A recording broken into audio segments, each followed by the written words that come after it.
नमस्कार मंडळी, कसं काय? उन्हाळा जाम वाढलाय ना.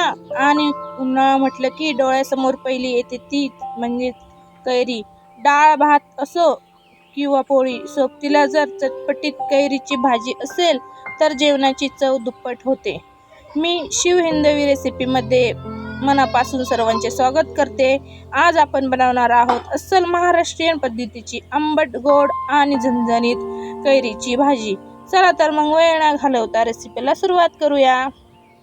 मी इथे एक कैरी घेतलेली आहे. तिला आपण सर्वात प्रथम पाण्याने स्वच्छ धुवून घेऊया आणि कोरड्या कापडाने पुसून घेणार आहोत. कैरी पुसून घेतल्यामुळे चिरताना ती हातातून घसरत नाही आणि भाजी सुद्धा जास्त काळ टिकते. आता खूप जणांना प्रश्न पडतो की साल काढायची की नाही. जर तुम्हाला साल आवडत असेल तर नक्कीच ठेवा. मी इथे साल ठेवूनच कैरी चिरणार आहे. आता आपण इथे कैरीच्या फोडी करून घेणार आहोत. भाजीसाठी कैरी खूप जास्त बारीक ही चिरायची नाही. असे मध्यम आकाराचे चौकोनी तुकडे करायचे आहेत. कारण भाजी शिजताना कैरी पटकन मऊ होते. त्यामुळे तुकडे थोडे मोठे असतील तर ते खातानाही छान लागतात. कैरीची साल ठेवल्यामुळे काय होते की शिजल्यानंतर ही कैरीच्या फोडी एकदम मऊ होऊन गाळ होत नाहीत. त्या अखंड राहतात. शिवाय सालीमुळे भाजीला एक छान टेक्स्चर येते आणि ती खायलाही अगदी चविष्ट लागते. हे बघा, साल न काढता मी असे मध्यम आकाराचे तुकडे करून घेतलेले आहेत.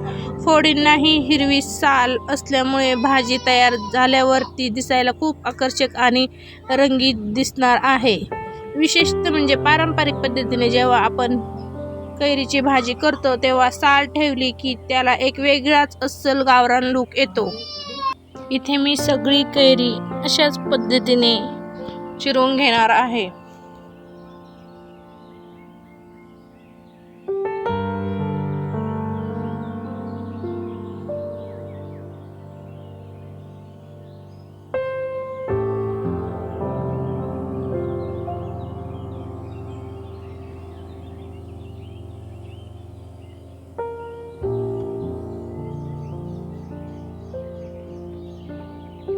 आपली इथे सगळी कैरी चिरून झालेली आहे. आता आपण ही एका बाउलमध्ये काढून घेऊया.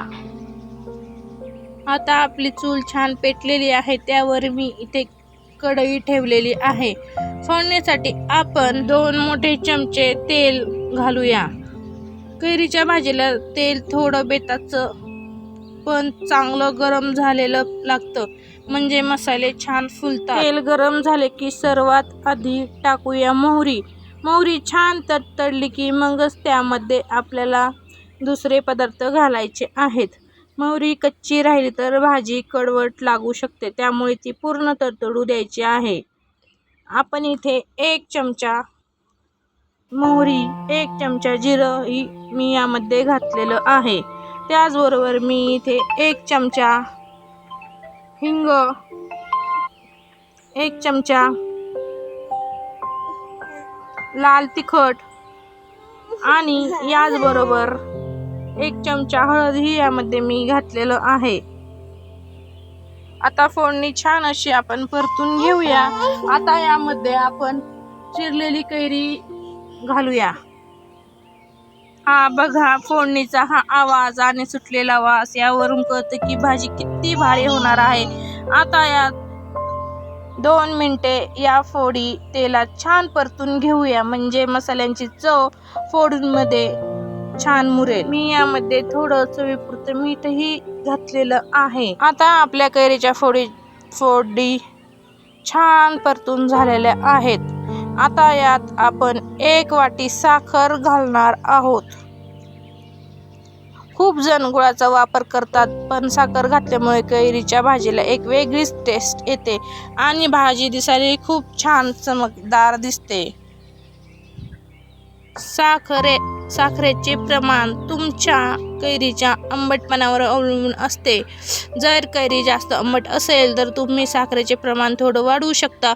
साखर आणि कैरीचं हे आंबट गोड कॉम्बिनेशन लहानांपासून तर मोठ्यांपर्यंत सगळ्यांनाच आवडतं. आता मी यामध्ये अर्धी वाटी पाणी घातलेलं आहे.